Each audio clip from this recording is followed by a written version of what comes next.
Assalamualaikum dan salam sejahtera. Saya Dr. Nur Azlina Abu Bakar dari Fakulti Perubatan Universiti Sultan Zainal Abidin. Sebagai ahli akademik yang mengkaji manfaat minyak zaitun extra virgin atau lebih mudah dikenali sebagai EVOO, saya lihat ramai pengguna di Malaysia masih keliru memilih yang benar-benar tulen. Tahukah anda, ramai rakyat Malaysia tidak dapat membezakan antara EVOO tulen dan tiruan. Ini bukan sekadar isu rasa, tetapi ia berkait rapat dengan kesihatan, keselamatan dan nilai wang anda. Di Asia, khususnya di Malaysia, kita bukan negara pengeluar minyak zaitun. Jadi, tidak hairan jika pengetahuan kita tentang EVOO agak terhad. Ramai yang terpedaya dengan label atau promosi yang mengelirukan dan akhirnya tidak dapat manfaat kesihatan yang sepatutnya.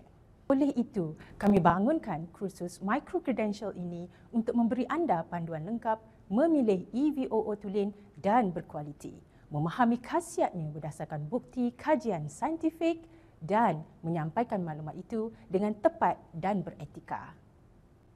Melalui kursus ini, anda akan belajar mengenal pasti tanda-tanda atau sifat-sifat EVOO tulen pada label dan pembungkusan, mengesan minyak zaitun tiruan dan mengelak penipuan di pasaran, memahami manfaat EVOO kepada kesihatan tubuh badan dan menghasilkan skrip promosi yang profesional dan meyakinkan. Semua ini boleh anda pelajari secara fleksibel 100% dalam talian. Jom bersama-sama saya membina komuniti pengguna EVOO yang bijak dan berpengetahuan. Ambil tahu, jangan keliru, dah pasti baru kita boleh kongsi.